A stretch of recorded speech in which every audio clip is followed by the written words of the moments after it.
Panibagong dagok ang kinakarap ng mga nilindol sa Sarangani.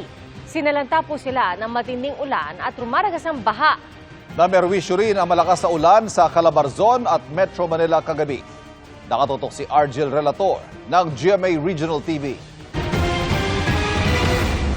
Ulan ng bahay. Nawasak sa tindi ng pagragasa ng baha ang bahay na ito sa Maitom, Sarangani. Panibagong dagok ang masamang panahon sa lugar na hindi pa nakababangon sa mapinsalang 7.8 magnitude na lindol noong Lunes. Pinasok din ng baha ang mga bahay malapit sa ilog. Hirap ang mga residente na makadaan dahil sa taas ng tubig.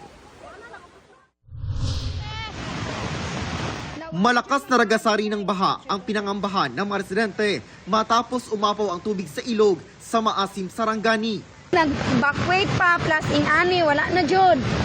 Nagluminol pa. Naglindol pa jod.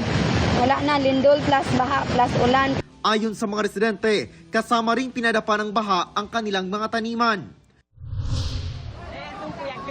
Buwis buhay naman ang pagtawid ng mga residenteng ito sa nasirang hanging bridge sa Maasim. Nagpatupad ng forced evacuation ang barangay roon dahil napagitnaan ng dalawang sapa ang lugar. May mga bahay ding pinalubog ng baha. Nagka-traffic din dahil ang tulay na ito hindi nadadaanan ng mga motorista. Nagkaroon kasi ito ng uka sa ilalim at kita ang ragasa ng tinatawiran nitong ilog. Sa pagbuti ng panahon sa Sarangani, tumambad ang pinsala. Ang tulay na apektado ng ulan kahapon, nananatiling sarado muna ang isang lane habang kinukumpuni. Dahil sa ragasa ng tubig baha na dumaloy dito sa ilog na ito ng Cumaba Bridge sa Barangay Canalo, ay nasira itong approach nitong tulay. Sa ngayon nga makikita natin napakalaki ng butas dito sa tulay na ito at ayon sa mga empleyado ng DPWH na ating nakausap ay yung ibabang bahagi wala na talagang lupa yan kaya't nakahang na ang itaas ng tulay na ito. At ang ginawa nila doon sa kabilang banda ay tinambakan muna nila ng lupa temporarily upang madaanan dahil nga kahapon ay napakataas at napakaraming mga motorista na ang na-stranded. Halos baluti naman ng putik ang ilang kabahayan.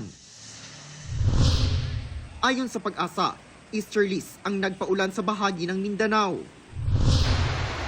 Animoy may bagyo sa Talisay, Batangas. Bukod sa malakas na ulan at hangin, walang humpay rin ang kidlat at malakas na kulog. Namerwisyo rin ang ulan sa Metro Manila. Halos mag-zero visibility sa ilang bahagi ng EDSA. May mga bahagi ring nagkaroon ng baha. Ayon sa Pag-asa, localized thunderstorms ang nagdulot ng masamang panahon sa Batangas at Metro Manila. Mula sa GMA Regional TV, Argel Relator, nakatutok 24 oras.